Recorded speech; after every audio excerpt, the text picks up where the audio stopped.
Hello students, welcome to constant exam जी के इतिहास के इस सीरीज वीडियो में ब्रिटिश सत्ता का विस्तार चैप्टर के पार्ट 10 वीडियो में आपका स्वागत है।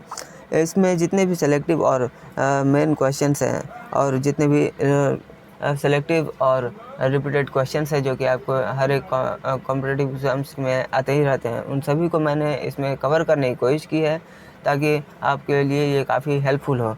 और आप हमारे चैनल को ज़रूर सब्सक्राइब कर लीजिए अगर आप हमारे चैनल पर नए हैं, और वीडियो को अंत तक ज़रूर देखिएगा ताकि आप उसको भी एनालाइज कर सकें विद फैक्ट्स, ताकि हर एक क्वेश्चन में मैं हर एक क्वेश्चन के साथ फैक्ट्स भी जोड़ रहा हूं, जो कि आपको एक क्वेश्चन के साथ 2-3 क्वेश्चंस ज़रूर देकर ही जाएंगे। तो चलिए बिना टाइम वेस्ट के वीडियो करते हैं स्टार्ट।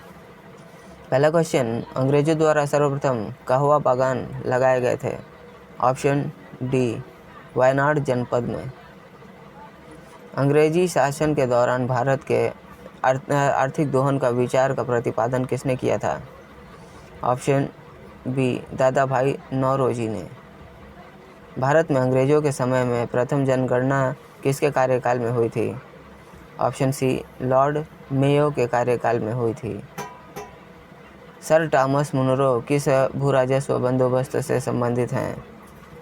ऑप्शन सी, रैयतवाड़ी बंदोबस्त।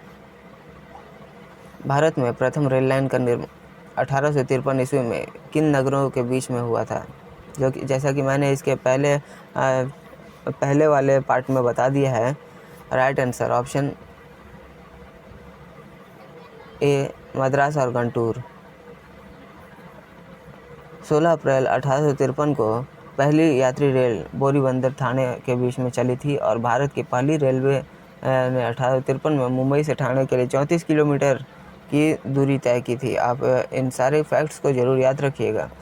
और यह साहिब सुल्तान सिंध नामक 3 इंजनों द्वारा संचालित किया गया था और इसमें 13 बोगियाँ यानी गाड़ियाँ थी।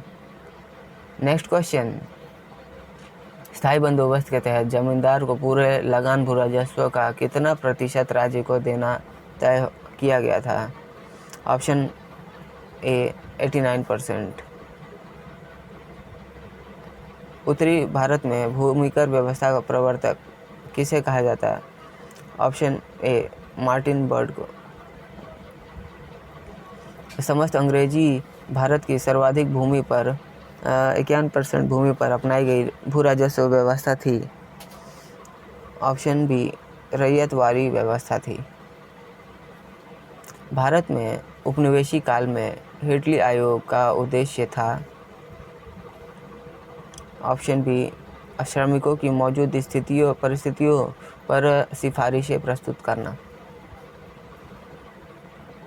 ब्रिटिश काल के दौरान शासन के दौरान भारत में उद्योगों का कोई स्वतंत्र विकास नहीं हुआ था। इसका कारण था ऑप्शन ए, भारी उद्योगों का अभाव था।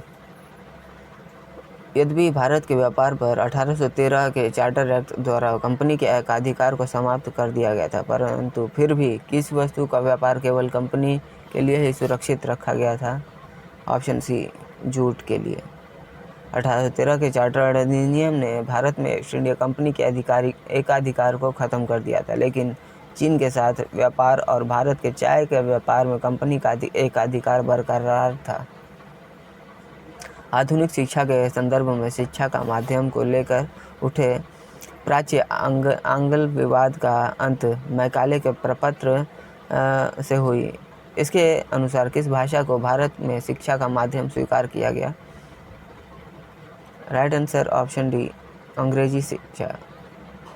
एक पक्ष शिक्षा का माध्यम अंग्रेजी को बनाया ताकि दूसरा पक्ष शिक्षा का माध्यम भारतीय भाषा को बनाए रखने पर जोर दे रहा था। दोनों विवाद 1835 में समाप्त हुआ, जब ब्रिटिश सरकार ने निर्णय लिया कि वह अपने सीमित संसाधनों को केवल अंग्रेजी भाषा के माध्यम से ही पढ़ाने में लगाएगा। किसने 1911 में प्राथमिक शिक्षा को निःशुल्क और अनिवार्य बनाने वाला विधेयक इंपीरियल लेजिस्लेटिव काउंसिल में प्रस्तुत किया, जिसे प्राथमिक शिक्षा का मैग्ना कार्टा कहा गया? Option A, Gopal Krishna Gokhale. किस सिद्धांत का यह अर्थ था कि शिक्षा समाज के उच्च वर्ग को दी जाए और इस वर्ग से छन छन कर शिक्षा का प्रभाव जनसाधारण तक पहुँचे। राइट आंसर ऑप्शन ए, अधोमुखी निस्पंदन सिद्धांत। भारत में आधुनिक शिक्षा का जन्मदाता किसे कहा जाता है? ऑप्शन ए, चार्ल्स ग्रांट को। भारत में आधुनिक शिक्षा के जनक और संस्थापक लॉर्ड मैकाले को माना जाता है, लेकिन 1813 के इस चार्टर्ड एक्ट ने देश में दुनिया शिक्षा की दिशा में एक पहला कदम रखा था, लेकिन 1835 के मैकाले के मिनट्स ने आधुनिक शिक्षा का प्रणाली की नींव रखी थी।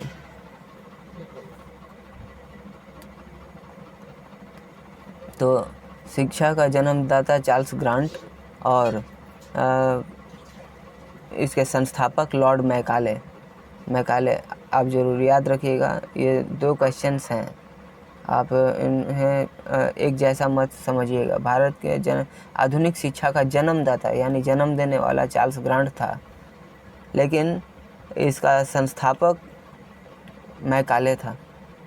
आधुनिक शिक्षा का जनक चार्ल्स ग्रांट, सॉरी यहाँ पे प्रिंटिंग मिस्टेक है इसलिए मैं यहाँ पे कंफ्यूज हो गया था। Option Macaulay is the right answer.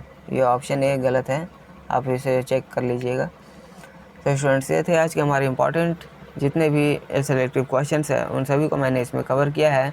अगर वीडियो पसंद आ रही है तो आप हमारे चैनल को ज़रूर सब्सक्राइब कर लीजिएगा और वीडियो को अधिक से अधिक उन लोगों को जरूर शेयर करिएगा जो कॉम्पिटेटिव एग्जाम्स की तैयारी कर रहे हैं, ताकि उन्हें भी इन सारे क्वेश्चंस का हेल्प मिले। तो मिलते हैं नेक्स्ट वीडियो में, तब तक के लिए कीप वॉचिंग, कीप प्रिपेयरिंग।